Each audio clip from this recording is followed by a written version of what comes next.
Hola Martín. Hola, buenas tardes. ¿Cómo le va? Bien, ¿cómo estás vos? Bien, bien, todo bien, gracias.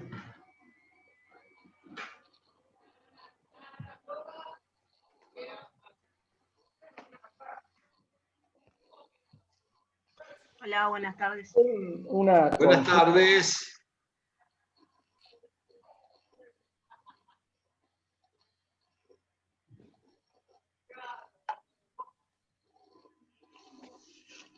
Doctor, ¿le puedo hacer una consulta que no, o sea, nada que ver con esto, que es una duda que tengo? Sí, cómo no, decime a ver. Cuando una persona no tiene un juicio y el letrado es pago, ¿no? En el caso de penal sería, en el caso penal. Sí, Termina el juicio y sí, una vez que termina el juicio, que en este caso se hizo en Córdoba, sí. para pedir un traslado acá a Mar del Plata, ¿él puede pedir un letrado que se lo asigne el Estado o tiene que seguir con el mismo? No, no, puede cambiar. No ¿Puede tendría cambiar? ninguna obligación. No, no, puede Ah, cambiar. bien. Sí, señor. Ah, bien. No, yo Contrata un pensé que... letrado particular y le hace la gestión. Ah, particular, bien. ¿Eh? Gracias, esa duda Vale, tenía para ver si se podía hacer. Doctor, vale. ¿Sí? yo tengo una pregunta relacionada con ese tema. No te veo. Soy yo, Jacqueline. Jacqueline, ya tu voz me suena conocida. ¿Por qué no te veo? Ahí está cargando Ahora la sí, cámara. ahora te veo. Perdón el Decime desorden de ya. atrás. Dale, no hay No, problema. cuando un abogado ya aceptó el cargo, que ya está Sí, representando a un cliente, sea la temática sí, que sea, ¿qué plazo sí. tiene para renunciar al patrocinio que ya aceptó? Porque por el principio de defensa en juicio no puedes dejar sin defensa a tu cliente. Vale.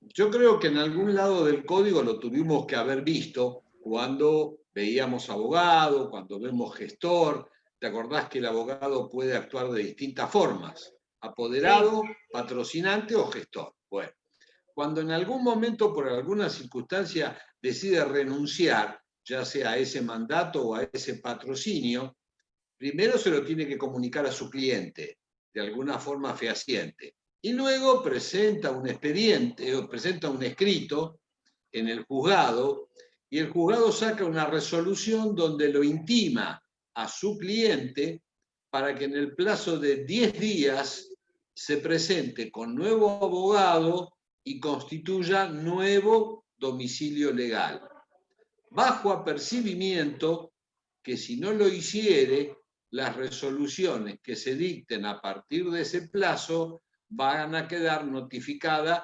Ministerio Legis, es decir, van a quedar en el juzgado. Eso era ya que... sí, tenía una duda respecto al plazo. Muchísimas gracias.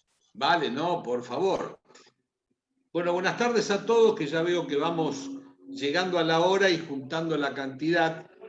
La idea, recuerdan, de hoy es que ustedes me hagan todas las preguntas, algunas me las hicieron ya por mail y quedé que las iba a contestar hoy, así que con el orden debido comiencen a hacerme las preguntas de todo el programa, de las dudas que ustedes tengan, siempre recordando que el lunes comienza la silla eléctrica. ¿Estamos? Así que quiero escuchar a aquellos que me lo hicieron por mail también, que me hagan las preguntas y de paso les veo las caras. Esas bonitas caras que tienen todos y todas. Profe, ¿quería Sí, hacer una consulta sobre la revocación con apelación en subsidio? sí, me la hiciste. A ver, pero no te veo. No tengo cámara, no me anda ahora. Pero Estoy me en la pierdo la computadora. oportunidad de ver. Bueno, no importa. Me pierdo la oportunidad de verte, pero no importa. Decime. Eh, Quería consultar cuáles son las posibilidades que tiene el juez. Yo había Sí, entendido, después charlando con una compañera me generó duda, yo había entendido que el juez en ese caso puede conceder la revocatoria al subsanar el error, entonces en ese caso la parte puede desistir de la apelación, puede conceder la revocatoria y no subsanar el error, entonces se resuelve por apelación en la Cámara, o puede no conceder la revocatoria y ahí también se resuelve por apelación en la Cámara. ¿Así serían las posibilidades? Correcto, correcto. A ver, pensemos todos, vos estás interviniendo en un mismo plazo, siempre contra providencia simple, porque la revocatoria procede contra providencia simple, le estás pidiendo al juez dos hechos, dos actos procesales. Uno le estás diciendo quiero revocatoria y otro le estás diciendo quiero apelación. Entonces el juez tiene que contestar tus dos peticiones. ¿Qué va a hacer con la revocatoria y qué va a hacer con la apelación? Con la revocatoria o reposición, como bien vos dijiste, el juez puede revocar por contrario in imperium su decisión anterior o confirmarla. Entonces, él acepta la reposición y dice, revoco o dice no revoco. Primer punto pedido. El segundo pedido era la apelación. Él también en ese caso va a tener que contestar si te concede o no te concede la apelación. Dos respuestas necesitamos.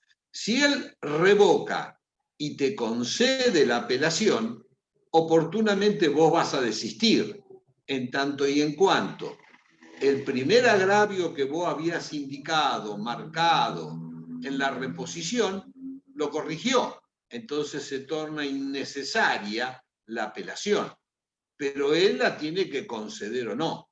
Y para el eventual caso de que él, si la revocatoria no revocare, no cambiare, no mudare, no variare su decisión, la apelación va a Cámara y será el superior quien en definitiva decida. Por supuesto, tenemos otra posibilidad remota, que él no te conceda la apelación. Entonces sabemos que tenemos un recurso, que es el de revocatoria en Cámara. Recurso de queja por apelación denegada, donde te irías a Cámara.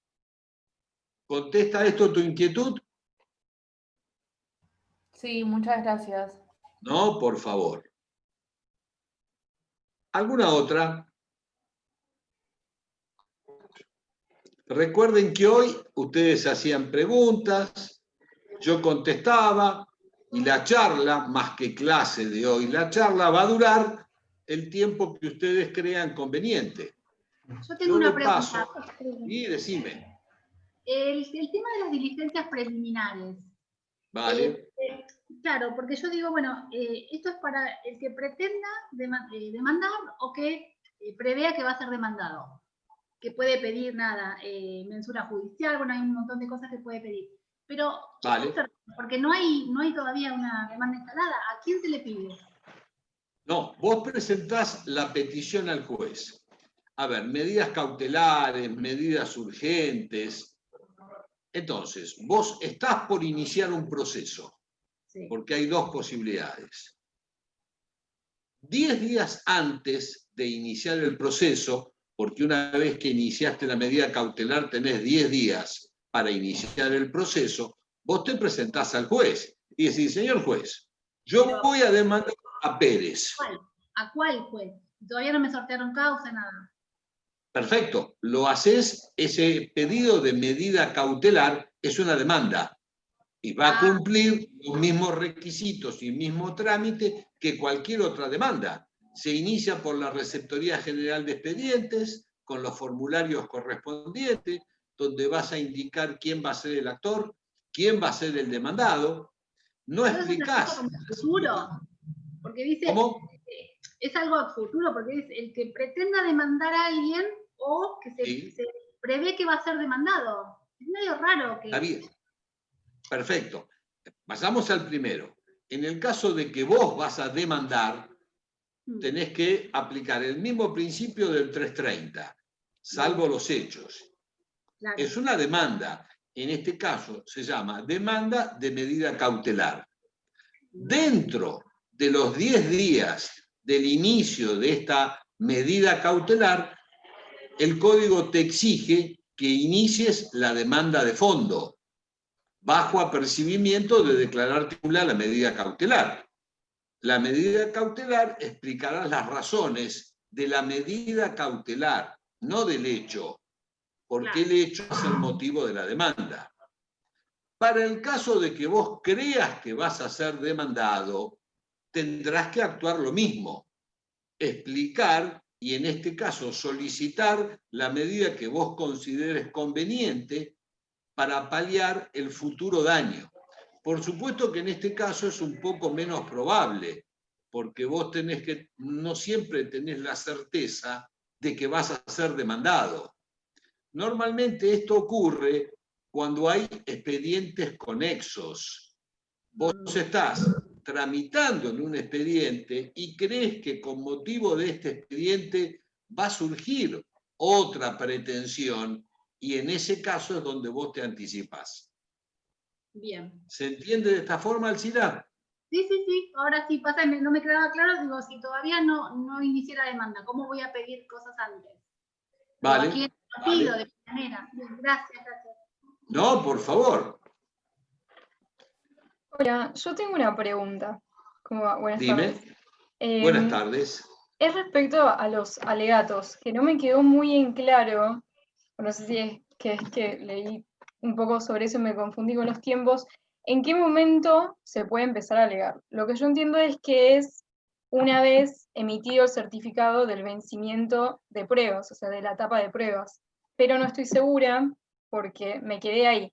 Sé que el plazo para alegar es de 12 días en los procesos ordinarios, pero no entiendo muy, o sea, no tengo en claro cuándo es el momento en que se puede comenzar a alegar. Vale, vale. Victory, pensemos que el alegato únicamente los tenemos previstos dentro de los conocimientos en el ordinario. En el ordinario, como ya sabemos, con la demanda o con la contestación únicamente se agrega la prueba documental.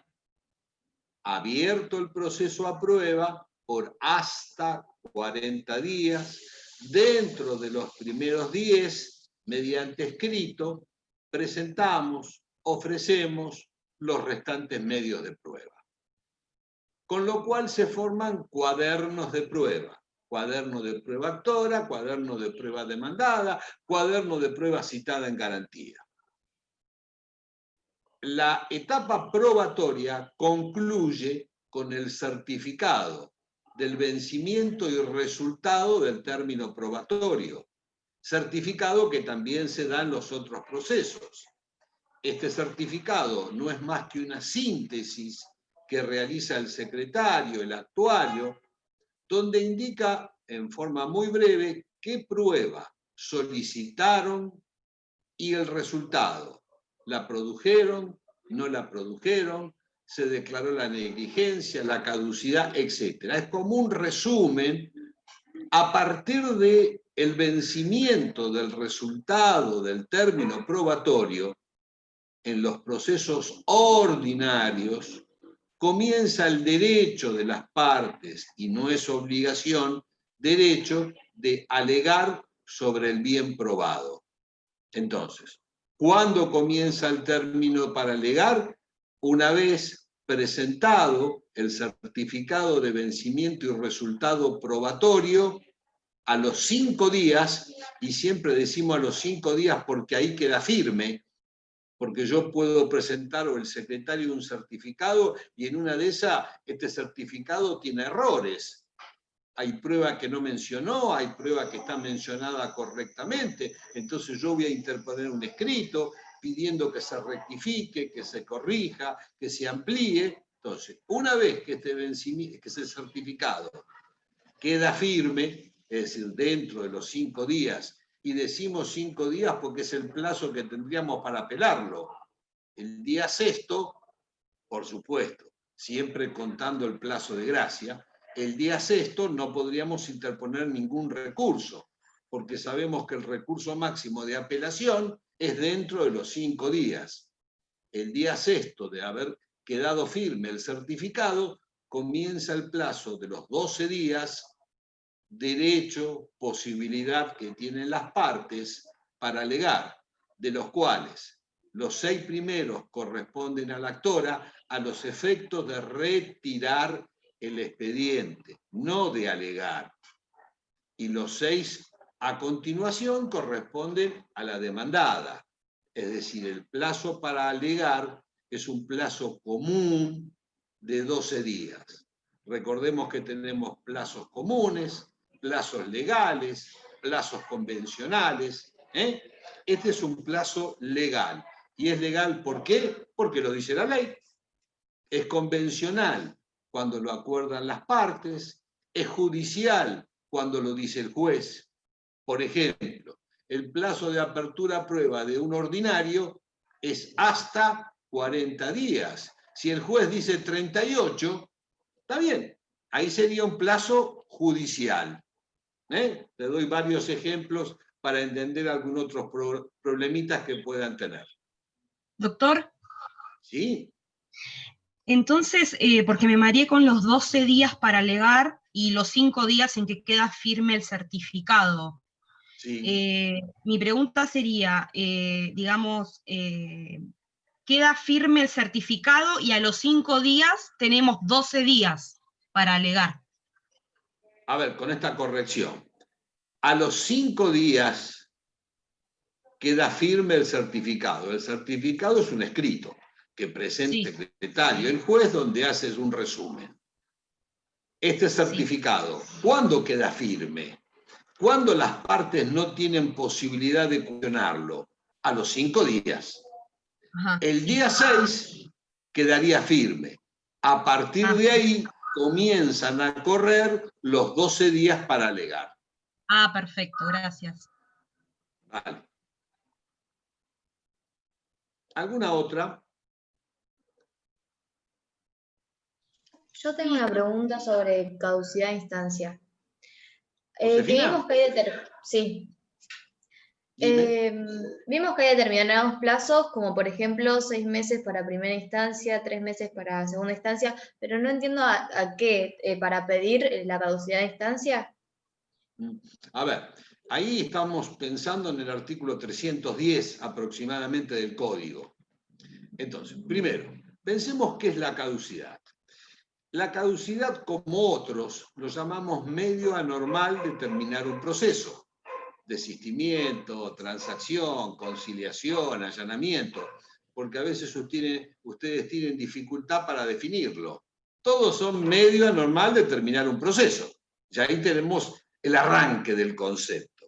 En este caso, mediante el cual la inacción, la falta de impulso, la falta de gestión procesal por parte de la obligada hace que esa inactividad produzca una sanción, produzca un efecto no deseado.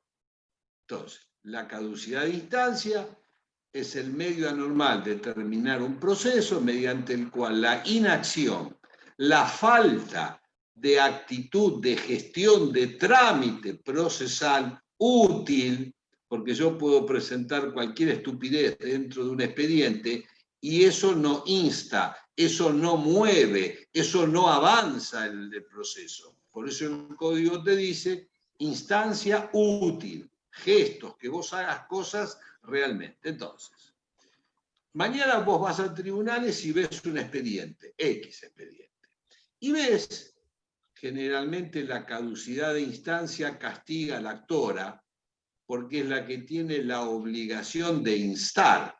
La podría castigar a la demandada en una reconvención, porque en la reconvención la demandada asume el papel de actora.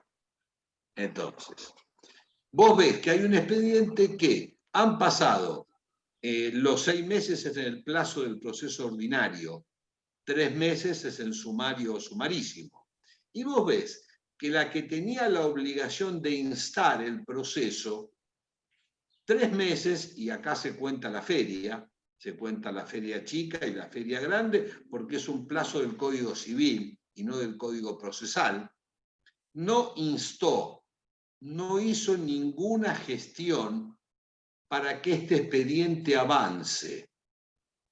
Entonces esto, a los efectos de no provocar mayor desgaste jurisdiccional y que los expedientes demoren años y años, y acordate que un expediente demore años y años, no solo hay gasto de papel, diríamos, sino que tenés todo un montón de empleados, de jueces, a los efectos de que esa incertidumbre termine, el legislador a esta inactividad le fijó un plazo, el 310. Entonces, vos vas a tribunales, ves que un expediente, la tora o la que tiene la obligación de instar, no hace nada, te presentás al juez mediante escrito y le dices, señor juez, vengo a solicitar que se aplique el 310 y concordantes y subsiguiente, que sería la caducidad de instancia. Ahora bien, acá hay una diferencia entre el Código de Nación, que sabemos que nación se refiere a capital federal, entre el Código de Nación y el Código de Provincia. En este caso, el Código de Provincia, si es la primera vez que vos presentás este pedido de caducidad, ordena al juez, sin trámite, es decir, sin ninguna vuelta, que intimes a la parte que tiene la obligación de instar para que efectúe gestiones útiles durante un plazo de 5 días, bajo apercibimiento que si no lo hiciere, se decretará la caducidad de instancia. Por supuesto, que si esto se repite, automáticamente con tu pedido el juez pasa a resolver. Si es la primera vez, una vez que fue intimada y no hace gestiones útiles, se decreta la caducidad de instancia. Es decir, se decreta que termina el proceso. La parte que sufre esta sanción, salvo que el derecho esté prescripto, puede volver a iniciar otro proceso por la misma causa y objeto, y las mismas pruebas que están en este pueden valer en el otro proceso.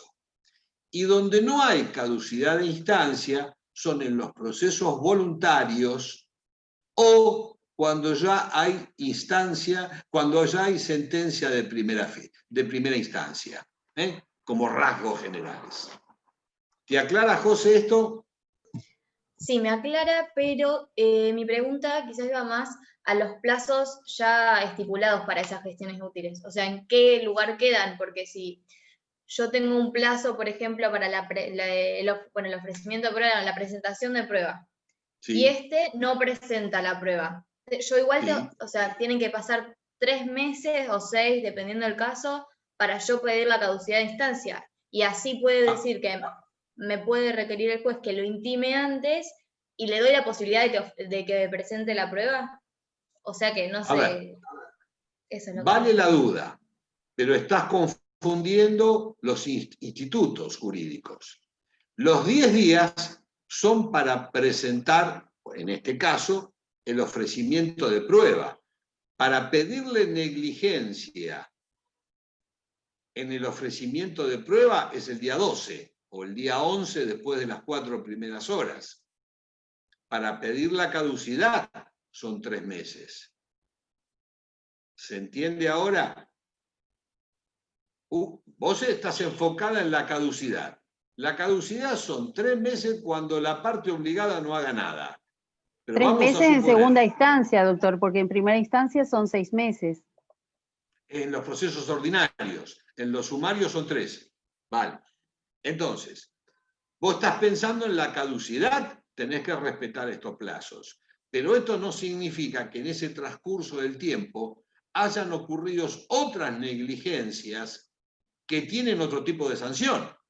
Por ejemplo, si no presenta el ofrecimiento de prueba el día 11, pasadas las 4 primeras horas, vos le vas a pedir la negligencia en la presentación de prueba. Entonces él se va a quedar sin ningún medio de prueba, salvo la documental. Son dos institutos. El plazo rige, depende del instituto que vos quieras. ¿Se entiende mejor así? Sí, sí, perfecto. Gracias. Vale. Y por supuesto que recién lo que me decía Elisa, ¿no? No, Lisa. Es 6 meses en ordinario, 3 meses en sumario.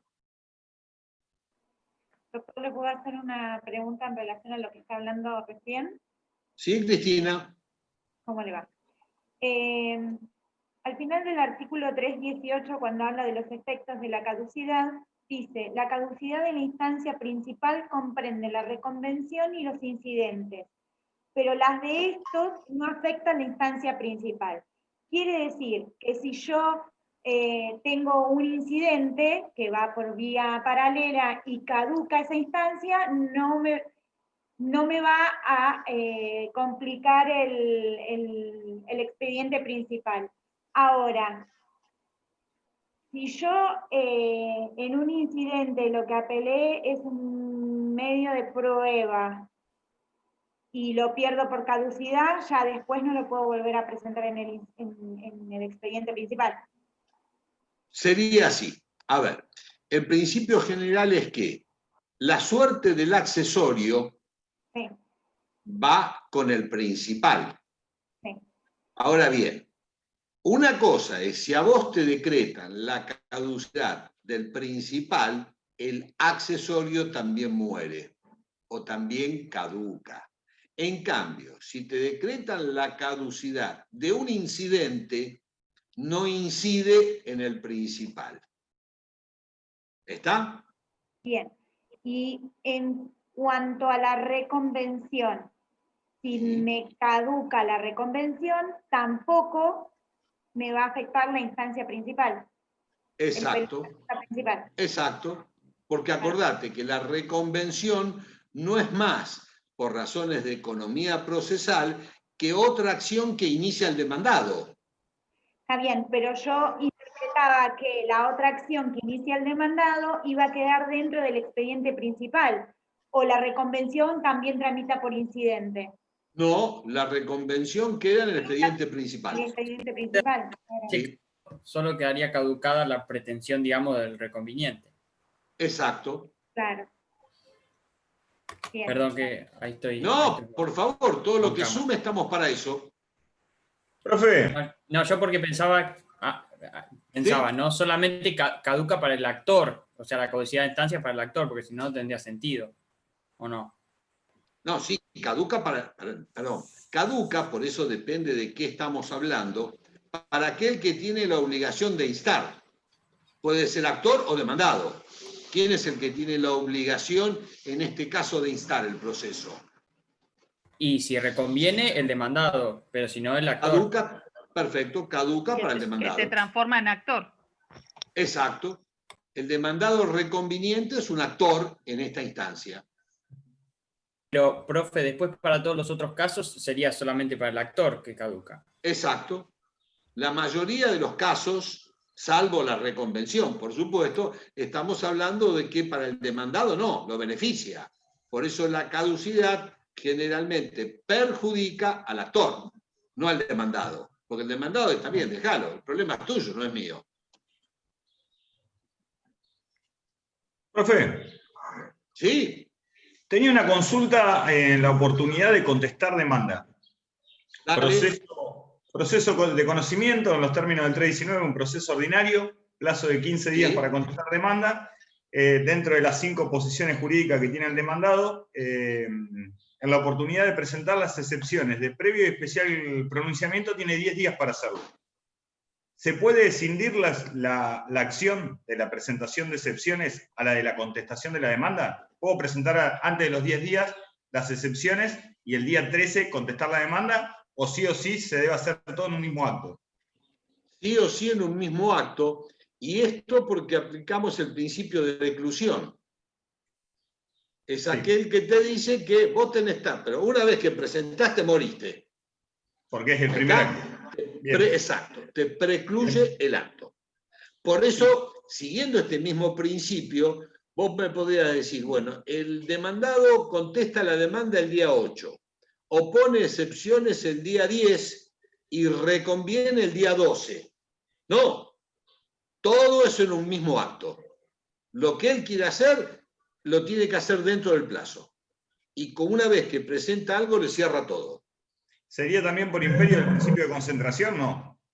Tiene alguna relación que la concentración de los actos, pero el de concentración es como un subprincipio del de economía procesal, que también Exacto. tiene que ver con esto. Bien. Concentración y celeridad. Exacto. Son 2 de los 4. Bien. Gracias, profe. Doctor, una consulta. Respecto de los recursos que se puede... Magalí. Si no te veo, ¿estás? Pero no puedo encender la cámara. Bueno, dime. Respecto de los recursos que se pueden interponer ante el Tribunal de Trabajo. Sí. Tengo esa duda. Dime. No, a ver, en principio tenés, por supuesto, que el de aclaratoria y el de reposición. Sí. Ahora bien, el de apelación, como el de apelación es un recurso ordinario, sí, y el Tribunal del Trabajo es un órgano colegiado, sí, no acepta el ordinario. Entonces, frente a las sentencias del Tribunal de Trabajo o Tribunal de única o última instancia, únicamente proceden los recursos extraordinarios. El de provincia de Buenos Aires. Bien. Por supuesto, siempre estamos hablando de la provincia de Buenos Aires. Ah, bien, muchas gracias. No, por favor. Yo quería hacerle una consulta. Dime nomás. Cuando no se conoce el paradero de una persona, se lo notifica por edicto.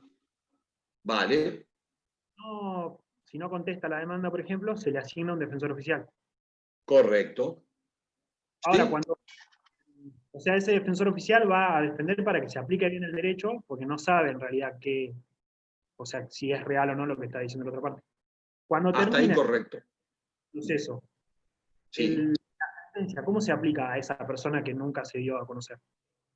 A ver, sería quizá, generalmente cuando vos iniciás un proceso, tenés la posibilidad, y esto un poco te lo prescribe el 330, nombre completo y domicilio real del demandado.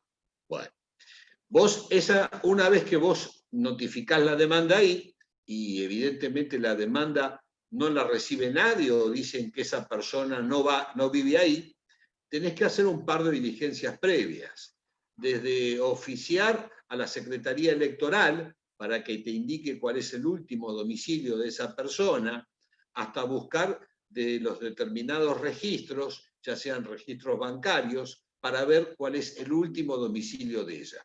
Por eso quizá el de la Secretaría Electoral, conforme el documento, te va a informar ese domicilio.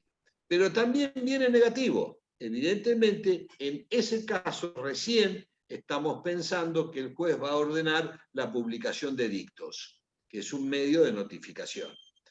Como vos realmente al cabo de un tiempo vas a obtener una sentencia que posiblemente te dé la pretensión motivo de la demanda, si no tenés ningún dato de él, tampoco tenés ningún bien de él.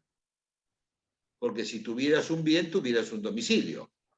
Entonces, lo que conlleva es que la medida que vas a lograr al final de este proceso se llama inhibición general de bienes, que es como un paraguas que la ley le pone para que esta persona, si tuviere algún patrimonio, nunca pueda salir de su haber sin haber pagado esta deuda. Eso es como si hay un banco o algo de eso, ya saben que esa persona tiene un juicio. Exacto, exacto. Porque cualquier persona, cuando tiene bienes registrables, en este caso de inmuebles, uno de los elementos que pide el escribano a los efectos de que vos puedas vender es un certificado de inhibición. Hay un registro de anotaciones personales donde todas las personas que pudieran tener algún gravamen vienen informados por este registro. Entonces vos vas a terminar con una sentencia que va a ordenar la inhibición general, pero ningún bien le vas a poder embargar. Gracias. Dale. Profe, yo tengo una pregunta también. Sí, Roque. Leí de Palacio que es requisito para la prueba confesional, digamos, o una de las características, es que es desfavorable para el que confiesa. O sea, tiene que ser, resulta desfavorable. Y yo no lo entendí muy bien, o sea, no entiendo por qué.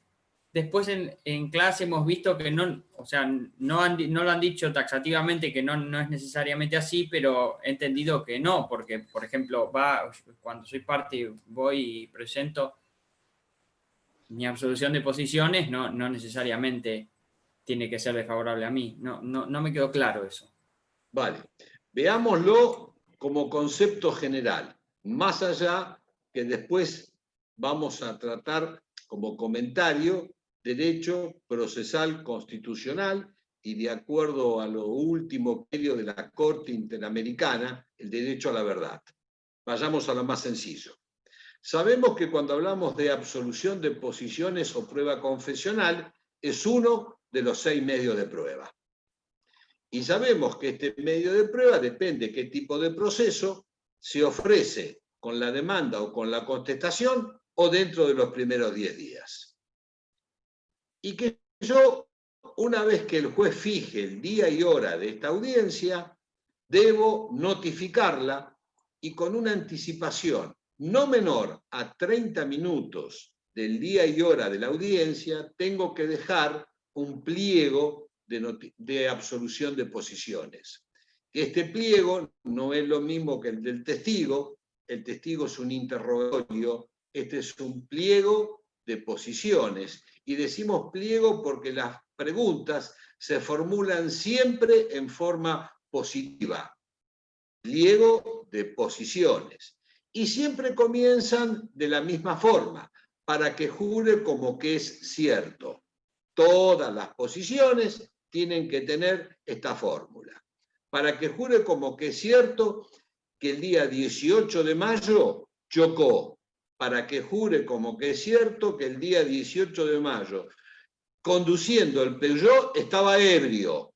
Para que jure, bueno, entonces, una vez notificado el absolvente, si no concurre, el juez, en el momento del certificado de prueba, abre este pliego y el absolvente rebelde o el remiso se presume, salvo prueba en contrario, que está reconociendo lo que no contestó en la absolución de posiciones. Entonces, si yo hice en forma seria un pliego de absolución de posiciones donde puse para que jure como que es cierto que chocó y él no concurre, esta absolución en rebeldía el juez va a tomar como una presunción de reconocimiento que chocó.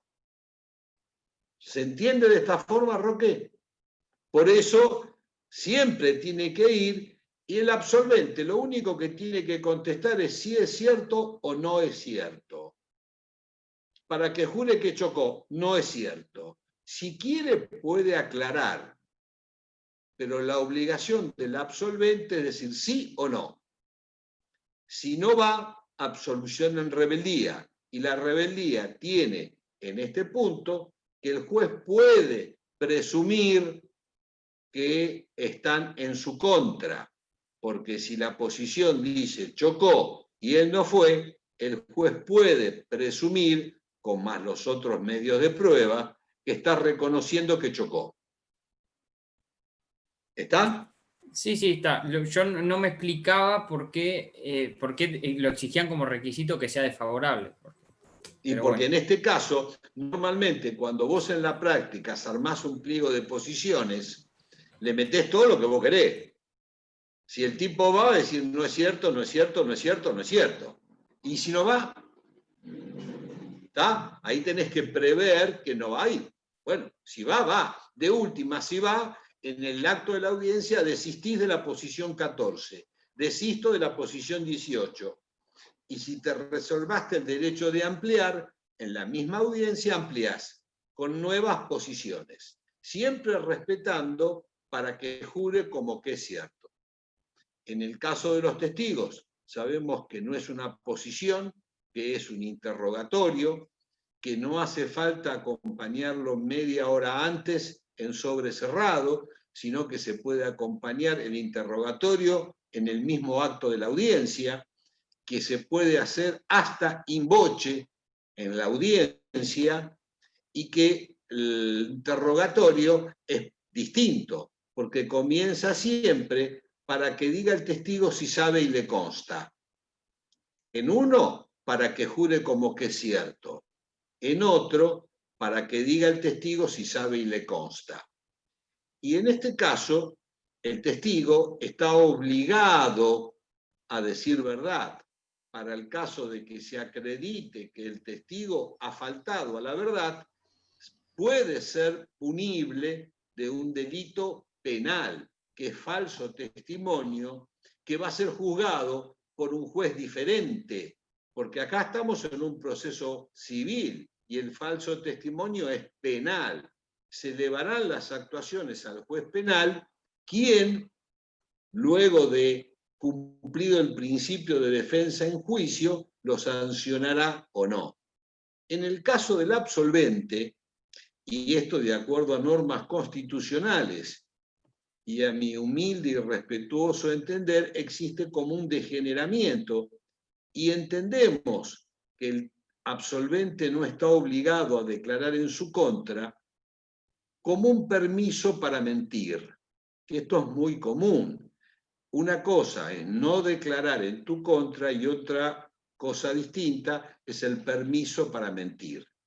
Si bien los abogados, a la actualidad, caemos en este error que hacemos que nuestro cliente mienta, porque como está obligado a declarar en su contra no nos importa nada, y hasta ahora no hay sanción.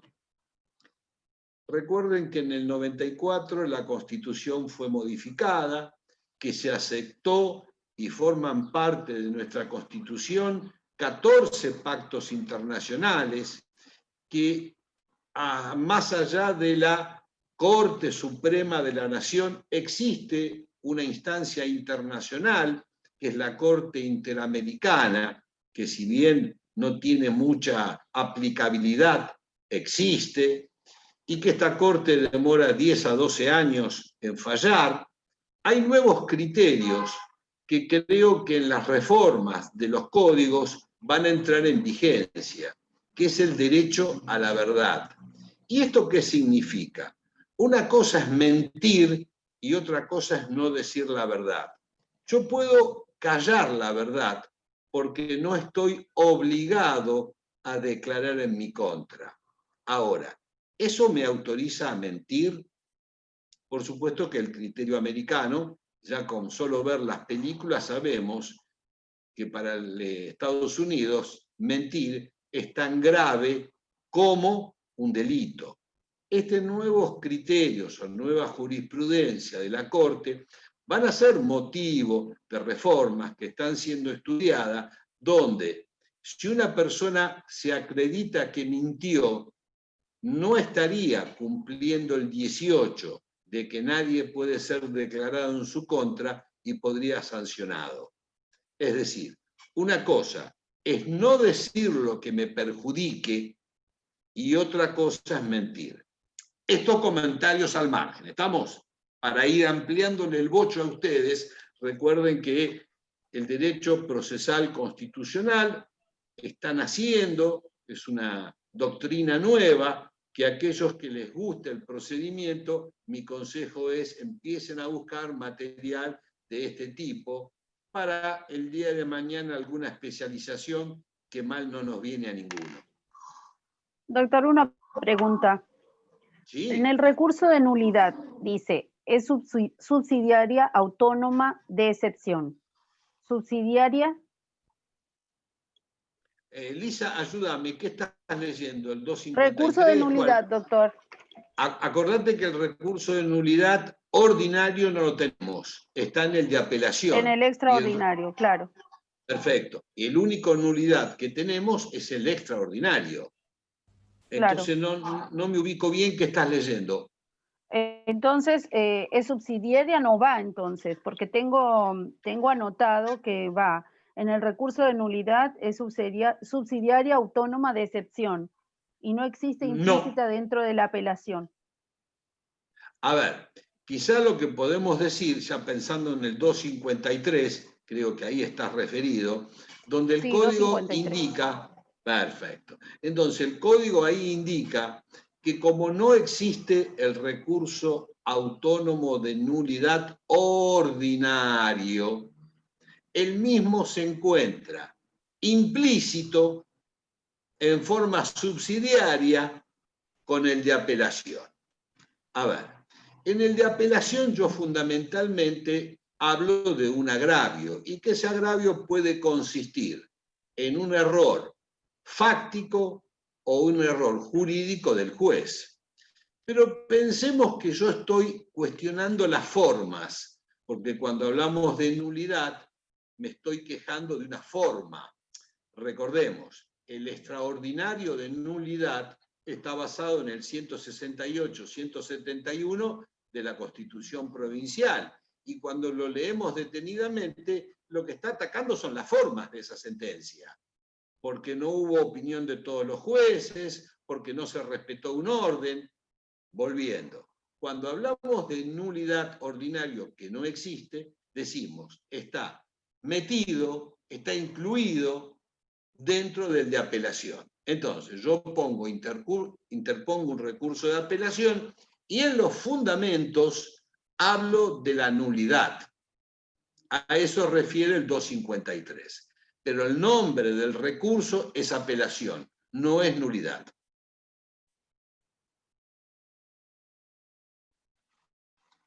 Doctor, lo sigo escuchando. ¿Sí? Doctor, buenas tardes. Usted se me adelantó cuando habló sobre el tema de absolución de posiciones.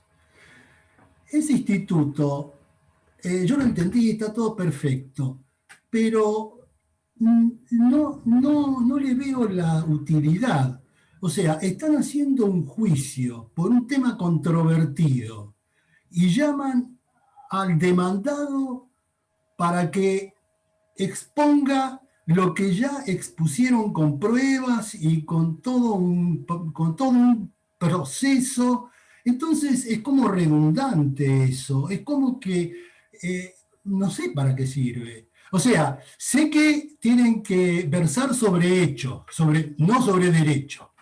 Eso es lo que le tienen que preguntar. Pero no es redundante, no es perder tiempo. Esa es una duda, no es una duda, quisiera escuchar su opinión.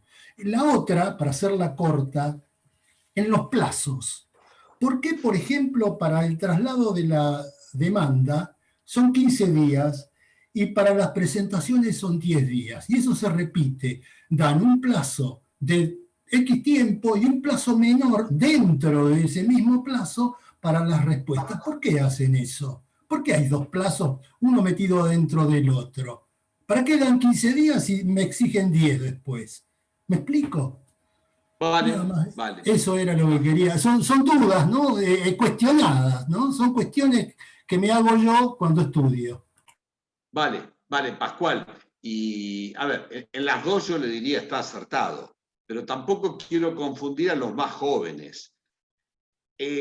Con respecto al primer tema, usted me decía del pliego de absolución de posiciones. Si está todo probado, ¿para qué?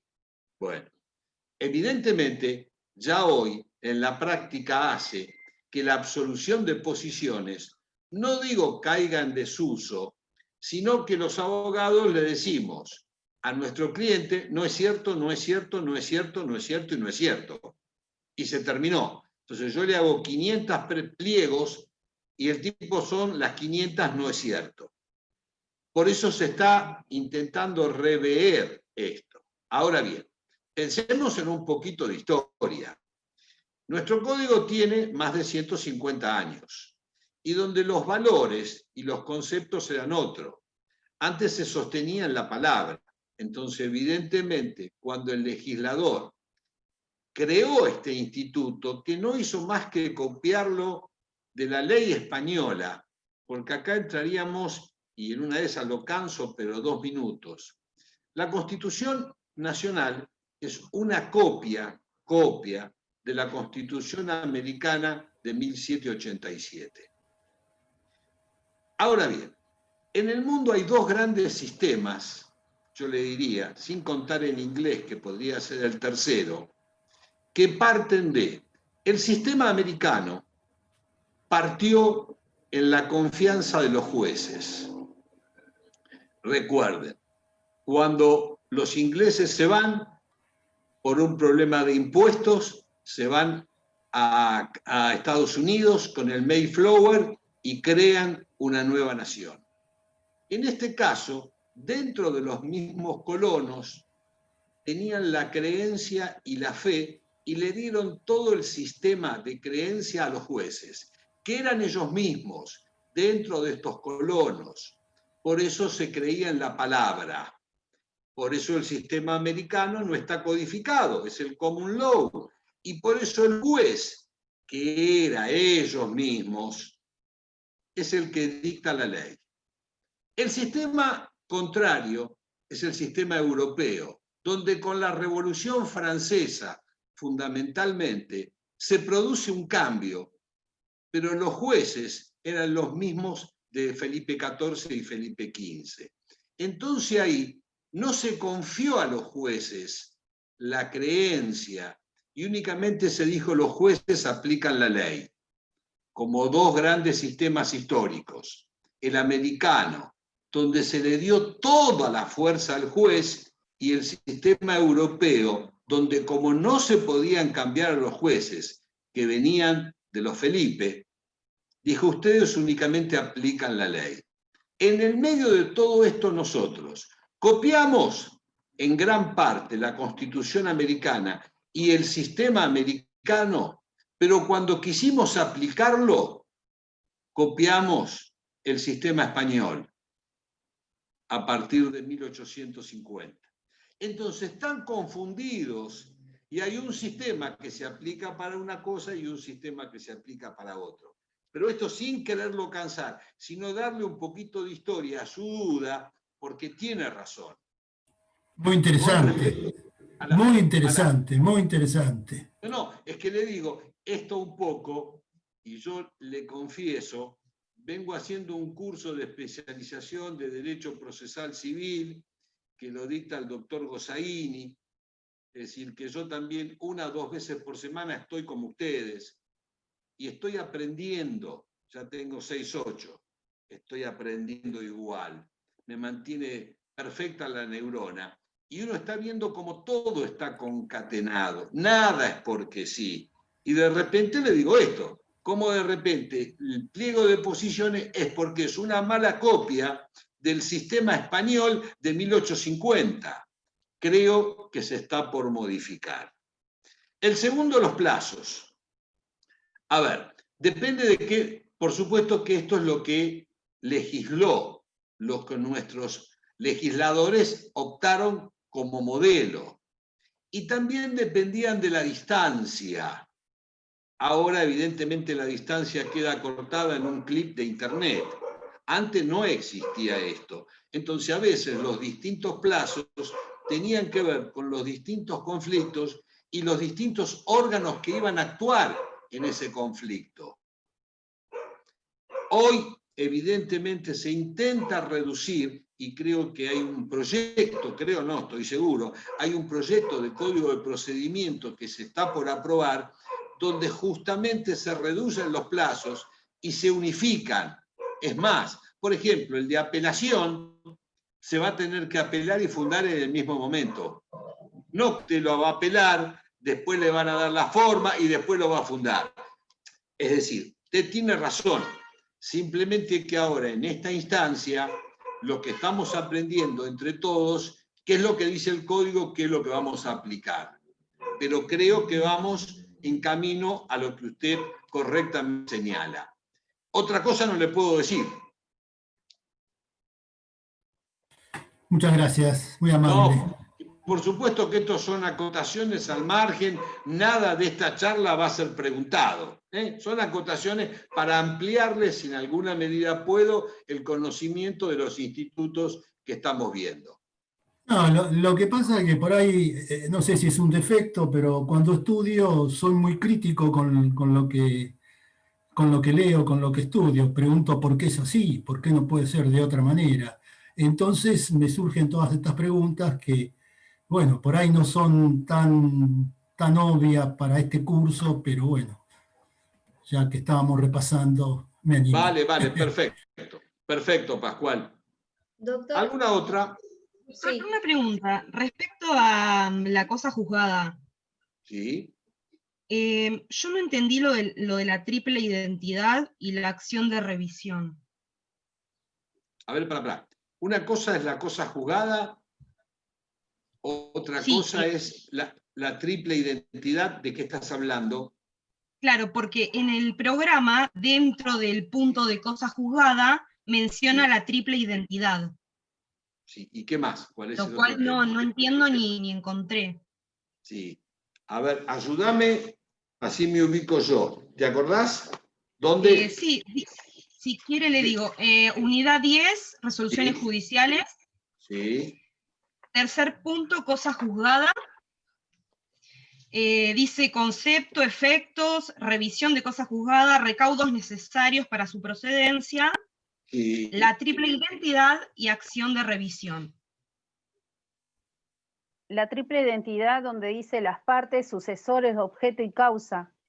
Exacto. Está bien, acá estoy ubicado, en el punto 3 de la bolilla 10. Sí. A ver, entonces, ¿tenemos claro qué es la cosa juzgada? De paso hacemos un repaso ligero de este punto. Es la sentencia o la resolución judicial una vez que queda firme. Y esta queda firme cuando se agota la vía recursiva o cuando nadie interpuso recurso. Cualquier resolución, ¿cuándo pasa a autoridad de cosa juzgada? Cuando nadie se quejó dentro de los plazos que mencionamos en los recursos. O se agotó la vía recursiva. ¿Sí? ¿Y por qué se diferencia entre material y formal? Perfecto. Entonces, ahí ya llegamos al conocimiento de la cosa juzgada. Hay una cosa juzgada de la cual proviene de procesos de conocimiento, es decir, donde la ley le da a las partes la posibilidad de demostrar, de probar todas las consecuencias en este proceso, una amplitud de la prueba. La que proviene de procesos de conocimiento, nosotros decimos cosa juzgada material, porque esta es irrecurrible, irreversible e incambiable. Esta es la triple identidad, irrecurrible, inapelable o irreversible y que no se puede cambiar. Porque proviene de procesos de conocimiento mediante la cual las partes cuentan con toda una batería probatoria. Pero también sabemos que hay procesos de ejecución. En los procesos de ejecución, el conocimiento del juez de estos títulos es muy limitado, porque nosotros decimos que se basta, o la ley dice, que se basta a sí mismo. En este caso, cuando la resolución adquiere calidad de cosa juzgada, es una cosa juzgada formal, porque si bien esta cosa juzgada es irrecurrible, se la puede cambiar. Es inapelable, pero se la puede cambiar. Veamos un ejemplo para ayudar a la comprensión. Vamos a suponer que A ejecuta un cheque, un pagaré. Aquí cuando hablamos de títulos ejecutivos o procesos de ejecución, sabemos que hay tres grandes títulos o tres grandes herramientas. La que vienen de sentencias, costas, regulación de honorarios aquella que proviene de títulos que están en el código a partir del 518, y aquellas que provienen de prenda o hipoteca. El incumplimiento de estos títulos da nacimiento a procesos de ejecución. Los procesos de ejecución, como ustedes saben, comienzan con un mandamiento. En los procesos no hay cédula, no se da traslado. En los procesos de ejecución, la primera resolución judicial va a consistir en un mandamiento de embargo y citación de remate, donde el demandado tiene 5 días, no para contestar la demanda como en los procesos de conocimiento, sino para oponer excepciones. Es decir, el conocimiento del juez en los procesos de ejecución es muy limitado. Si a mí me inician el cobro de un cheque, yo no puedo decir, mire, ese cheque yo lo di al pintor que me tenía que pintar la pared. Como el pintor no me pintó la pared, yo no pago ese cheque. No, porque en los procesos de ejecución no se discute la causa. Estos procesos tienen una sentencia y ella conlleva una cosa juzgada formal. Yo en otro proceso posterior de conocimiento ordinario, este ejecutivo deposito la plata, la dejo en caución, que me embargue en mi casa e inicio un proceso posterior, ordinario o de conocimiento, y donde voy a demostrar que yo al pintor le di el cheque y que él no me pintó. Entonces, en los de ejecución, el conocimiento, la discusión, los medios probatorios son limitadísimos. Y lo único que hace el demandado es oponer las excepciones del 542. No contesta demanda. Ergo, en los de ejecución, la cosa juzgada es formal. ¿Por qué? Si bien no se puede recurrir, apelar, sí, mediante un proceso ordinario posterior, puedo cambiarla. En los procesos de conocimiento no tengo esto. Entonces la cosa juzgada es material, porque es irrecurrible, inapelable e inmodificable. ¿Queda un poquito más claro? Profesor, yo justo Sí, muchas tengo una duda gracias. sobre ese tema. Sobre el juicio ejecutivo. O sea, ¿de qué manera se lleva a cabo? Es decir, presento la demanda con la documentación que afirme o certifique mi pretensión, que va a ser el cumplimiento de una obligación, y ahí automáticamente el juez dicta un mandamiento, o bueno, pide el mandamiento, y dependiendo lo que haga, o sea, bueno, no importa lo que haga el demandado, se va a dictar una sentencia de remate. ¿Es así el procedimiento? A ver, parecido, pero te lo trato de describir. En los procesos de ejecución, como dijimos, tenemos 3 tipos de ejecuciones. El programa los refiere como A, B y C. Cambia el origen. Si es una sentencia, es una cláusula penal, es una extraíntes, o es uno de los títulos que prevé el código, cheque, pagaré, letra de cambio, saldo deudor. En este caso, en el B, los títulos tienen que tener 2 características fundamentales. Primera, que sea la cosa líquida o fácilmente liquidable.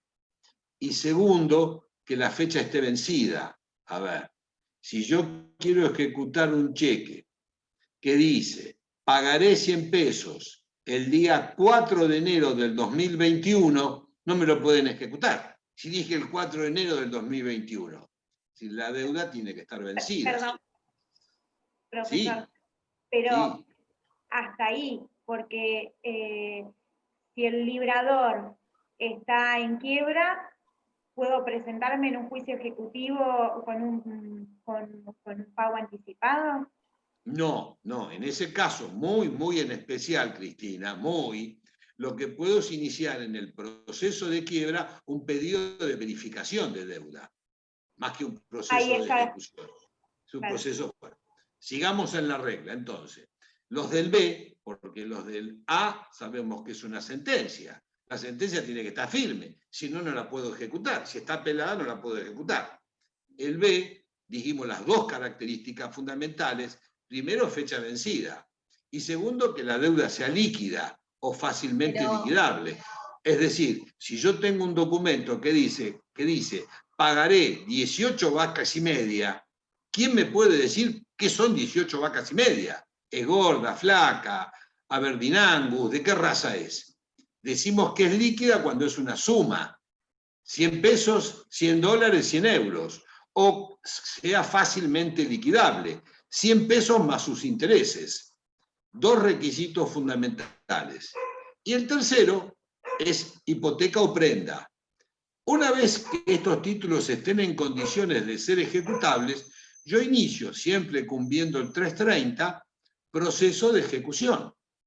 El primer despacho, la primera resolución del juez, en uno de conocimiento, habíamos dicho, de lo dicho por A, córrase traslado a B, porque el juez no tenía idea, no sabe la verdad, no sabe cómo ocurrió el choque. En los de ejecución, la ley dice que estos son ciertos. Por eso el demandado lo único que puede hacer es oponer excepciones. Lean 542, 545. Entonces, en este caso, la primera resolución del juez es un mandamiento de intimación de pago, embargo y citación de remate. Es decir, va a ir un oficial de justicia, ya no es un oficial notificador, al domicilio de Carlitos, Quitilipis 453, va a tocar el timbre, va a preguntar por Carlitos, suponemos que Carlitos lo atienda, que exista, le va a decir, mire, yo vengo con un orden del juez para intimarlo a usted para que pague 100 pesos más 50 de costas. ¿Los tiene? No, no los tengo. En este acto procedo a embargarle, y le embargo bienes. Y lo cito de remate. Citar de remate es intimarlo para que dentro de un plazo de 5 días constituya domicilio legal en los estrados del juzgado y pague. Caso contrario, se va a dictar sentencia. Y en este caso, 5 días para que constituya domicilio, pague o ponga excepciones. Pago parcial, pago total, cosa juzgada, litispendencia, las excepciones dilatorias o perentorias que vimos en el 345, cuando vimos ordinario, son casi las mismas. Si sé las del conocimiento, sé las de ejecución. En ese caso, y depende a la defensa o a la excepción que plantee el demandado, si existe la posibilidad de apertura a prueba, el proceso de ejecución se abre a prueba. Vamos a suponer que el demandado diga, esa no es mi firma. Que el demandado diga, acá acompaña un recibo de pago total. Entonces el juez correrá traslado a la otra parte para que diga si eso no es su firma. Si no es su firma, se sortea un perito calígrafo, medios de prueba. Si no contesta, automáticamente el juez dicta sentencia. Porque en los procesos de ejecución se parte de la certeza. Cuando en algún momento definíamos qué es un proceso de conocimiento, son aquellos de los cuales se parte de una falta de certeza mediante el cual la tramitación del proceso el juez va a arrojar luz, va a arrojar la certeza, va a arrojar el conocimiento. En los de conocimiento se parte de una falta de conocimiento. En los de ejecución se parte de una certeza. El título es válido. Si vos, demandado, crees que no esté válido, demostrámelo. ¿Ayuda un poquito más esta charla? Sí, perfecto. Y me entró una duda cuando lo dijo. Si el oficial de justicia se presenta en la casa del demandado y dice que sí tiene el dinero que debe, por ejemplo. ¿Inmediatamente lo debe depositar en una cuenta o se lo da al oficial de justicia? ¿No? Se lo puede dar al oficial de justicia, lo cual el oficial de justicia va a hacer un acta y eso va a ser acompañado a tribunales, o bien dentro de los 5 días que tiene el demandado para defenderse, hace el pago, se allana, deposita o presenta las excepciones que él considere a derecho. Recordate, dentro de los modos anormales teníamos el allanamiento, que el allanamiento lo vemos en 2 lados, como un modo anormal de terminar el proceso o como una de las actitudes procesales que puede tomar el demandado una vez que recibe la demanda. Y si opta por esta y no está en mora y deposita dentro de los 5 días, se puede eximir de costas. ¿Te acordás? Sí. Pero ahí no quedaría eximido porque estaría en mora si está en un juicio ejecutivo. Está bien. Para eximirse de costas debería no estar en mora. A ver, ¿podría en un juicio ejecutivo no estar en mora? Sí, porque tiene un documento que la fecha de vencimiento nunca le fue requerida el pago. Claro. Por ejemplo. ¿Está? Claro. Sí. Siguiendo con este tema, tengo una duda. Dale. ¿En qué casos, digamos, va el mandamiento con intimación de pago más embargo y en qué casos solo va directamente embargo? Vale. En todos los casos va con citación de remate. Ahora, los que están en el inciso B es intimación de pago, embargo y citación de remate, que son los procesos de ejecución. Los del B, los que están prescritos en el código. En el caso A, ejecución de sentencia, o en el caso C, hipoteca o prenda, van embargo y citación de remate. Ah, bien. O sea, sería intimación de pago, citación de remate y o embargo. No, intimación de pago, coma, sí. Embargo y citación de remate. Ah, bien. Gracias. En todos hay embargo y citación de remate, salvo en el B, que comienza con la intimación de pago. Última duda sobre esto. Cuando habla de que tiene 5 días para presentar excepciones y cumplir, en este caso queda notificado, es una notificación personal, es decir, cuando está el oficial de justicia ahí, queda notificado y empieza a correr los 5 días. No necesita de otro. No, por supuesto. Siempre los plazos, acordate que comienzan a correr al día subsiguiente hábil y siempre que tiene el 6.º día las 4 primeras horas, como el plazo de gracia. Sí. Y siempre que el domicilio esté dentro de los 200 kilómetros de la sede del rey o del juzgado, porque podría ser un alongamiento porque vos hiciste una diligencia en Capital Federal, entonces tiene un día por cada 200 o fracción mayor de 100. ¿Está? Doctor, sí. Leyendo embargo, me encontré con, no sé si corresponde a lo que estamos viendo, pero me encontré con la palabra contracautela, no sé lo que quiere decir. Sí. A ver, es muy común, o el código nos da una herramienta, cuando usted es embargado, usted es una medida cautelar, le traban un embargo a sus bienes. Usted puede levantar ese embargo a los efectos de que esa medida le cause el menor perjuicio posible. Sí. ¿De qué forma? Poniendo otro bien. Exacto. Eso se llama esa es la contracautela. Esa es la contracautela. Esa es la contracautela. Perfecto. Bueno, gracias. No, por favor, Pascual. Profe, una pregunta. Sí. Es sobre el trámite de las excepciones previas. Mi duda nuevamente, como todos los trámites... Perdóname. Victoria, Sí. el trámite de Las excepciones previas. sucesiones previas. Ah, lo tengo como excepciones previas. Excepciones. Excepciones previas. Sí, sí, sí. Del Sí, sí. 345. Te escuché mal yo, no, te Ahí escuché mal va. yo. Perdón. No, que nuevamente es como en todos los procesos, tengo dudas de si está claro.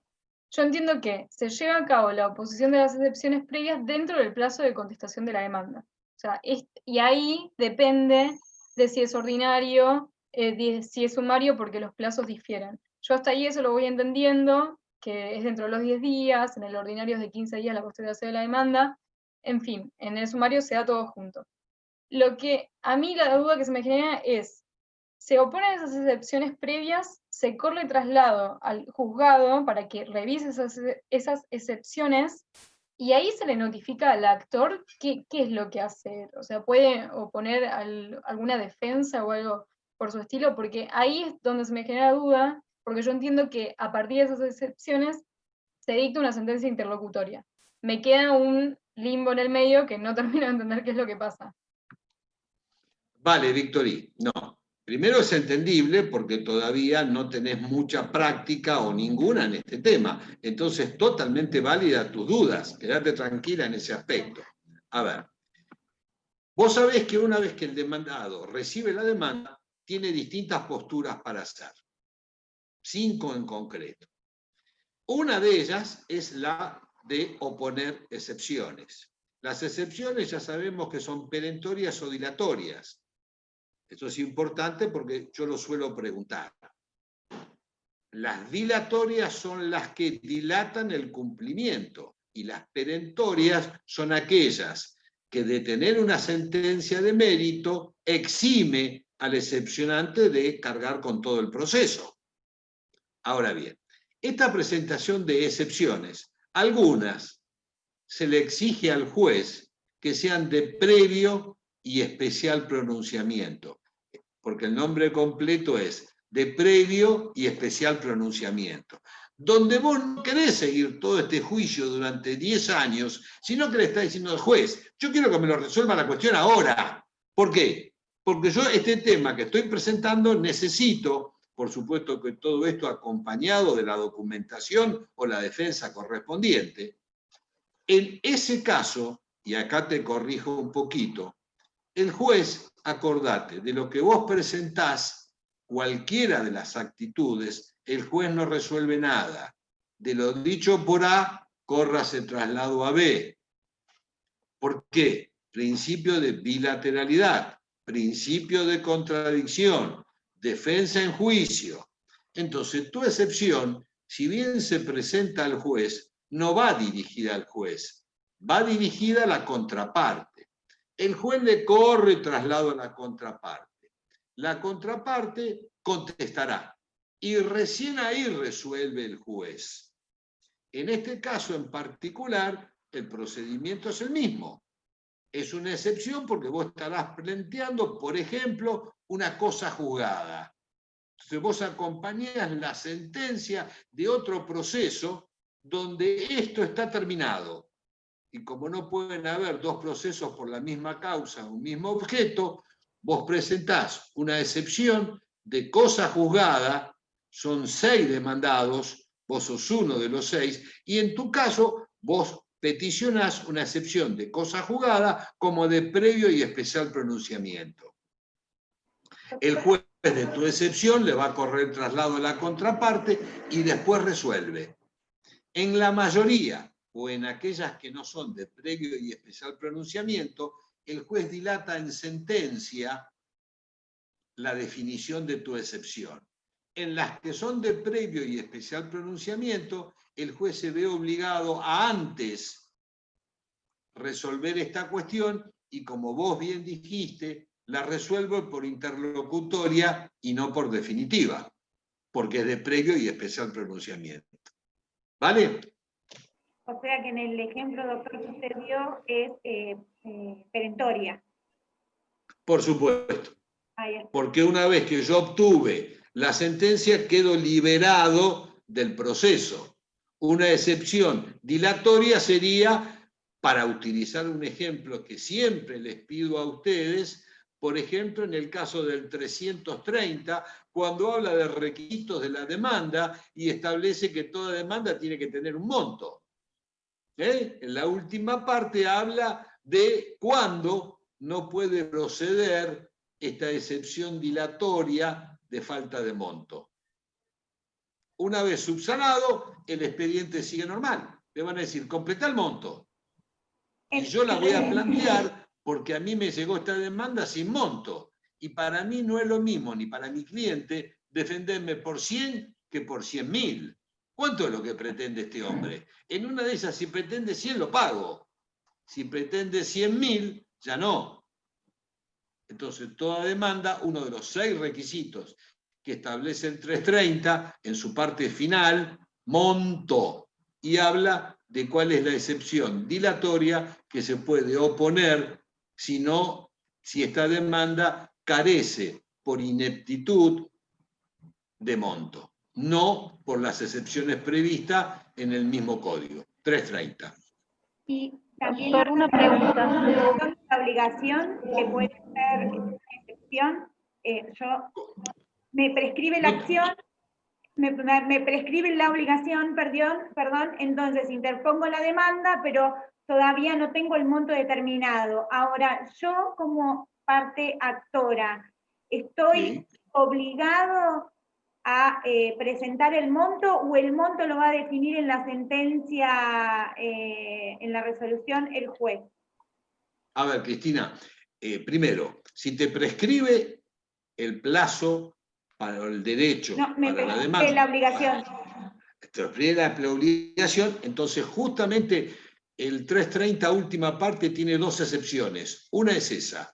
En ese caso, no hace falta que pongas el monto. Segundo, el monto es necesario, salvo en estos casos, y siempre que estamos pensando en una demanda que persigue una cuantía económica, porque si estoy frente a un divorcio, no hay monto. Siempre el monto es imprescindible si persigo una cuantía económica. Ahora bien, y esto tiene que ver con los últimos fallos de jurisprudencia de los últimos 5 años. Y también tiene que ver con el principio de congruencia. A ver, yo inicio una demanda por 100 pesos. Punto. Inicio por 100 pesos o en más o en menos a lo que se pruebe en autos, con más sus intereses y costas. Si el juez en sentencia, en vez de 100 me da 1000, ¿violó el principio de congruencia? No. Solamente lo viola cuando yo digo quiero 100 pesos. Ahora, cuando yo digo 100 pesos o en más o en menos a lo que se acredite en autos, con más sus intereses y costas, el juez no está obligado a mis 100 pesos. Es solamente un monto induciario. ¿Está claro? No viola el principio de congruencia. Antes, yo le diría hace 8 o 10 años, este ejemplo era motivo para sancionar o no a un alumno, porque decíamos, violó el principio de congruencia. Ahora no, cambió la jurisprudencia. Una pregunta, doctor. ¿Podría hablar de los procesos con partes múltiples? Sí. A ver, si bien ese es un tema que en el programa está, yo sé que está en la bolilla 5, me parece, y se toca muy suavemente. Esto tiene que ver con los nuevos criterios que hay con respecto a los procesos. Hasta ahora veníamos sosteniendo los procesos de bilateralidad, un actor y un demandado. Pero los nuevos tiempos empiezan a cambiar y en donde existen a veces múltiples actores o múltiples demandados y en los criterios que venimos aceptando, estudiando, charlando de bilateralidad cambian. Entonces, en aquellos procesos donde los bienes afectados son de la comunidad, ya no es mi auto, el medio ambiente, por ejemplo. Entonces ahí van cambiando las reglas de este proceso, para no enloquecerlos ahora, simplemente se los cito. Entonces, hay procesos donde independientemente de los actores, la sentencia puede beneficiar a muchas personas, aun que no hayan sido parte de este proceso. Esto es común a veces en los juicios que inicia el defensor de la ciudad o el defensor del pueblo con respecto a los intereses que cobran a veces los bancos. Entonces a veces uno que es un cuentarrentista de un banco recibe que ese banco le acredita 47,23 en virtud de estos procesos de actores múltiples. Más es confundirte, pero con esto para que tengas una idea. Tiene que ver con la ecología, la fauna, la flora también, ¿no es cierto, doctor? Con Por esto, supuesto. claro, Exacto. con el medio ambiente. Exacto. Gracias. Pasa todo por ahí. O bienes que no son el medio ambiente, sino los bienes culturales, por ejemplo, con respecto a determinadas obras. Con respecto a el medio ambiente también tiene que ver a los sonidos, a los ruidos, afectas o no afectan, cuando van cambiando todo esto. Sería que todo lo que viene tiene que ver con los procesos colectivos. Exacto. Sí, gracias. Ahí refiere fundamentalmente. Profesor, ¿Alguna otra? Yo tengo una última duda que capaz es un poco obvia, pero por las dudas le voy a... No importa, José, ahora es el momento. Cuando hablamos de la prueba, tenemos como hay un plazo determinado para la presentación de la misma. Pero cuando hablamos de presunciones o reconocimiento judicial, eso solamente, o sea, lo que valoró el juez en el reconocimiento judicial, o las presunciones solamente se van a ver reflejadas en los considerandos de la sentencia definitiva, o en qué otro momento se puede valorar o considerar. José, pensemos. Las presunciones no es un medio de prueba. Alguien puede decir que sí. Yo me limito a lo que hasta hoy establece el código. Hay doctrina que la considera. Yo siempre trato de respetar, por lo menos en esta instancia del aprendizaje, que hay 6 medios de prueba los que prevé nuestro código. Ahora bien, la sentencia, y hay muchos elementos más, que a las presunciones hay de 2 tipos. Presunciones de derecho y presunciones de hecho, que lo cita el Código Civil y también lo cita en particular el 163, creo que inciso quinto e inciso sexto, donde al juez lo obligan las presunciones. Entonces, no es un medio de prueba. Ahora bien, no tiene nada que ver con el reconocimiento judicial. Ahí lo mezclamos.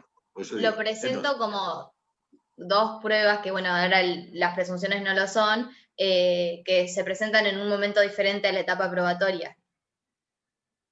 O sea, se reflejan. Como ¿Un momento diferente?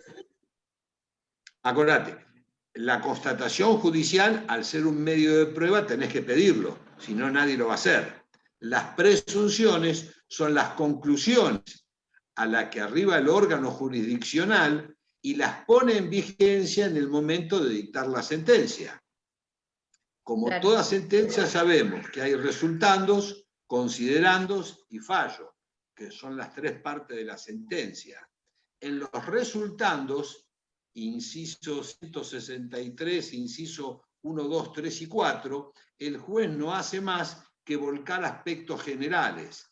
Si en los considerandos el juez entra no solo a mencionar la prueba que él considera apropiada para resolver el pleito, sino a las conclusiones que puede arrimar de esa prueba.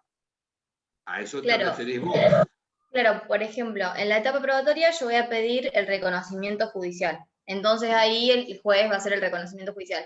Pero las conclusiones que él haya sacado desde esa valoración, la voy a ver reflejadas en la sentencia definitiva y no es que el juez va a hacer por escrito, lo que consideró en ese reconocimiento judicial. A eso iba mi pregunta. También, o sea, ¿en qué momento se ve? Por eso, el juez en el reconocimiento judicial tiene que hacer un acta. Acordate, todo queda plasmado, escrito en un acta. Las presunciones son conclusiones que él saca de acuerdo a la sana crítica de las pruebas. porque si la presunción no estaría basada en una prueba, podría ser arbitrario. Yo puedo presumir algo y vos podés presumir otra cosa. Entonces el juez, las presunciones, pero te digo, ahora, cuando hablamos de presunciones, hay presunciones de derecho y hay presunciones de hecho. Por ejemplo, es una presunción de hecho que una persona nace dentro de determinado periodo, que es la concepción, entre los 6 y 9 meses. Eso es una presunción de derecho. Cuando no se conoce la fecha de concepción, el juez puede presumir, presunción, que fue concebido a los efectos hereditarios dentro de tal fecha o tal fecha. Eso lo habilita la ley. Hay presunciones que son de hecho. Ahí él tendrá que fundarlo cómo arriba a esa presunción. En sentencia él tiene que explicarme, si no sería arbitrario, cómo arribó a esa presunción. ¿Vale? Perfecto, sí, muy claro. ¿Alguna otra? No, por favor. Profe, Sí. tengo una Estoy. duda. El recurso... Ah. Hola. Sí, te escucho yo. Ah, perdón. El recurso de reposición con apelación y subsidio, ¿me lo podría explicar? Que no lo entendí mucho. Sí. ¿Tu apellido cuál es? Puma. Puma. Sí, Puma me escribís bastante. Son una de las pocas personas que me escribe. Y en este caso, como una buena y una mala. Te habrás sumado recién, Pumita. Sí, Porque es esto que lo no tenía hablamos mucha hace información. una hora que hablé de esto. Ah, perdón. No Perdón, profe. importa, no importa. En base a que sos una alumna que me manda constantemente preguntas, corresponde que yo te la conteste. A ver, recién decíamos que la reposición procede contra providencia simple. Y la reposición, conforme lo dice el 238, es para que el juez cambie, varíe, modifique, por contrarium imperium, su decisión. Pero ante la eventualidad de que el juez no cambie la decisión y como la interposición de los recursos no suspende los plazos, si yo pongo la reposición solamente y el juez me la resuelve el día 10, no tengo la posibilidad del recurso de apelación. Entonces el sistema nos da que dentro de un mismo plazo, los 3 días, pueda interponer en un mismo acto 2 recursos, 2 peticiones. Una para que el juez revoque y otra para que, si él no revoque, sea un órgano distinto y superior el que tenga la oportunidad de estudiar, ver el yerro que yo marco y cambiar la decisión. 238 en adelante. Gracias, profe. ¿Y me podría dar un No, ejemplo por favor, Puma. un ejemplo de reposición? Un Sí. ejemplo.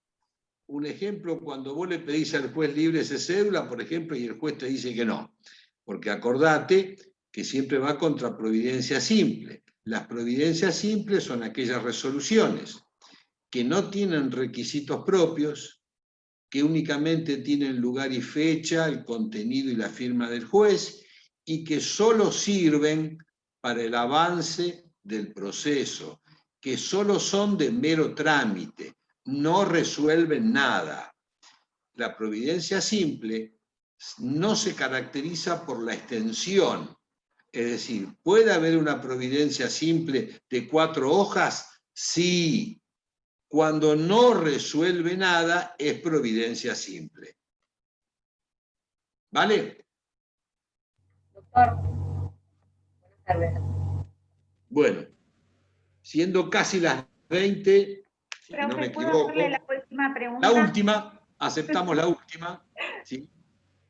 Si obtengo el beneficio de litigar sin gastos y obtengo una sentencia, para el momento de poder interponer un recurso, ¿pierdo el beneficio? ¿Lo tengo que volver a demostrar o lo mantengo? No me quedó clara. A ver, redondeame la pregunta porque en algo me perdí. Yo soy la parte actora y pude... ¿Actora o demandada? No importa. ¿Actora o demandada? Bueno, está bien. Tengo el beneficio de litigar sin gastos. Perfecto. Se termina el proceso, el juez de primera instancia dicta sentencia desfavorable para mí. Y yo necesito interponer un recurso. En el momento de la interposición del recurso, ¿tengo que volver a peticionar el litigar sin gastos o continúo con ese beneficio? A ver, Cris, pensalo y me lo contestás vos, a todos nosotros, que te estamos escuchando. Somos casi 1322, cuento. Para mí no lo pierdo. Por supuesto que no. Okay. Es por todo el proceso. Quería preguntarle. Vale. Me viene bien porque también un alumno me hizo una pregunta, que no lo veo porque no me la reitera, que más o menos creo que decía, doctor, si actor y demandado los dos gozan del beneficio de pobreza o litigar sin gastos, yo como abogado no quedo limitado, sin ganas de actuar porque nadie me va a pagar a mí. Algo así era la pregunta. Entonces, para recomponer eso. Evidentemente, el beneficio de litigar sin gastos es aquel que se obtiene a través de un abogado, es decir, artículo 78 y subsiguientes. Porque las otras dos vías dijimos, o me voy al Ministerio Público, defensor oficial, o me voy al colegio de abogados y acreditando mi estado de necesidad, me dan un abogado gratuito. Cuando obtengo el beneficio, normalmente elijo el abogado y le planteo mis circunstancias. Entonces el abogado verá, analizará si le conviene o no actuar en el asunto. Entonces, una vez que el abogado, y este es en el 99% de los casos, acepta un compromiso, independientemente de que después tengamos una retribución económica, jamás abandonamos al cliente. O no lo acepto o lo acepto. Y eso no es que yo vea la parte idílica y crea que yo vivo de aire. No, yo vivo de mis honorarios. Pero no somos tan materiales porque uno hace un análisis. Bueno, hay asuntos que no se cobran. Sí, hay asuntos que no se cobran porque el demandado puede concursarse, puede desaparecer o no tener bienes. Eso en muy poca medida nos afecta a nuestro trabajo profesional. A veces uno, cuando acepta un asunto, quiere ganar. Y por supuesto que si gano dinero, mejor. Pero no por no ganar dinero, no voy a estar motivado en el común de los normales para no atender a mi cliente. Alguna pregunta sí me hicieron, por eso, aprovechando la tuya, Alicia, quería hacerle Cristina, quería hacerle la aclaración a este alumno, que no solamente nos motiva, como en todas las profesiones, y no digo que no me interese la plata, por favor, sino que no solo únicamente uno cuando acepta un asunto está motivado por el dinero. No me gusta perder a nada. Doctor, una consulta respecto a los honorarios del abogado. Sí. ¿Quién habla, Victory? Magali. A Magali, no te veo. Tengo foto. Perfecto. El abogado va a cobrar una vez terminado el proceso, pero ¿tiene que estar la sentencia firme? ¿O cobra antes? A ver, ¿y cómo? Si no está firme, ¿qué vas a cobrar? Y si la cámara lo da vuelta, y si la cámara da vuelta... Claro, pero un proceso ordinario, por ejemplo, podría llevar hasta 10 años. ¿Y cuándo podría cobra el llevar abogado? a los 15 años. Sí, podría llevar 10, 15 o 20, sí. Vos con tu cliente podés pactar un anticipo, le decís, bueno, mire, yo por atenderle a este asunto le voy a cobrar $10.000. Claro, porque para todo esto el abogado tuvo gastos de anticipo previsional, exacto, del bono 480. No, por eso vos le podés cobrar los gastos, le podés cobrar un anticipo, le podés cobrar una suma a cuenta, sí, pero normalmente uno cobra cuando cobra el cliente. Y si demora 10, demora 10. Acordate que entra la sentencia no pase en autoridad de cosa juzgada, no sabés si lo ganaste o lo perdiste. Claro. Mirá si la corte lo da vuelta. Ajá. ¿Está? Y en el caso que haya sentencia firme, el abogado haya cobrado, pero ese proceso fue por recurso a Cámara. ¿Qué pasa con los honorarios ya cobrados? Bueno, normalmente vos los a cuenta, siempre pactás con tu cliente que van a ser a cuenta de la suma total, si a eso te referís vos. Entonces, cuando la sentencia esté firme y cuando se cobre, bueno, me regularon 10 pesos, yo a usted le cobré 5, me debe 95. Sí. Es decir, no se pacta algún medio de reconocimiento. Todo en esto también depende de quién es el abogado, así como hay malos colectiveros, hay buenos colectiveros. Y a veces los abogados somos característicos por delinquir. También los hay, no lo puedo negar. Entonces esto todo depende de quién estemos hablando. En este caso lo que tratamos de aprender es lo que nos dice la ley, y acordate, y nuestra moral, nuestra conciencia, nuestra forma de ser. Uno normalmente cuando cobra algo a cuenta, es a cuenta. Sí. ¿Vale? Bueno, sí. Bueno. Profe, se puede comenzar un tema para empezar a hablar en el oral, ¿no? A ver, cada comisión va a establecer las reglas.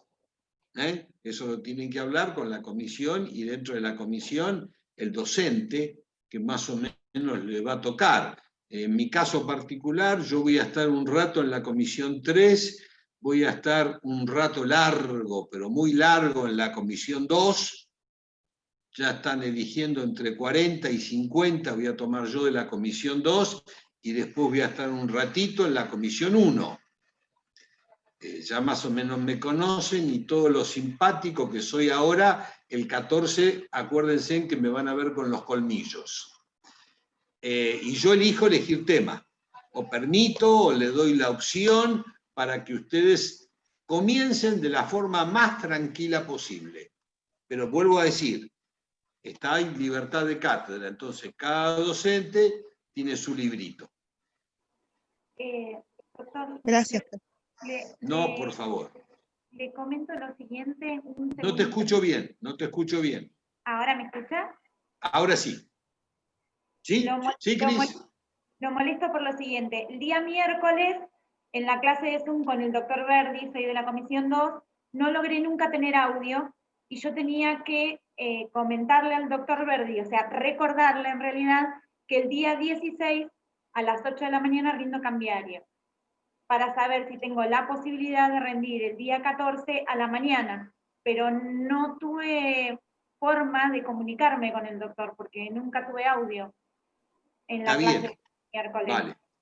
A ver, mañana hay clases o no, o tenés en el campus la dirección de email, o generalmente está la doctora Verónica Giovanello, que siempre está muy dispuesta con toda la problemática de todos ustedes. Transmitíselo a ella para que se lo transmita al doctor. Yo entiendo que normalmente casi todas las comisiones, aquellos alumnos que hay una acumulación de horarios o alguna dificultad debidamente acreditada, en tu caso se puede acreditar con solo verificar que existe otro parcial, yo entiendo que no va a haber problema. Y si dentro de la comisión 2 te toca conmigo, yo te pido que hacémelo saber, porque ellos me están eligiendo qué alumnos voy a tomar yo el lunes. Está bien, lo que pasa es que recordármelo. Giovanello me había pedido que se lo comunique al doctor Verdi, pero le vuelvo a mandar un mail entonces a la doctora Giovanello, porque no tengo el doctor Verdi, o si usted lo tiene... No está en el campus no está la dirección de... ¿No? Bueno, yo hablo con él, pero vos mandáselo a Vero. Yo hablo con él. Ahí está, gracias. Chicos, lo último. Bueno, mi agradecimiento a todos. Yo siempre no digo suerte, sino digo éxitos. Una vez me dijeron que suerte necesitan los mediocres, y espero que las charlas les haya servido. Si necesitan alguna otra duda, después del parcial estoy a su disposición, y cualquier cosa queda hasta el lunes. Si alguno tiene alguna otra duda, yo hasta el lunes a la mañana contesto todo. A partir del lunes, no. ¿Estamos? Buen fin de semana y gracias por escucharme. Igualmente, doctor. Gracias, saludos. Y un poquitito de suerte se necesita. Un Aquí poquito acompaña nada la más. suerte del éxito. Gracias. Un poquito. Muchas gracias. Chao. Chao, gracias.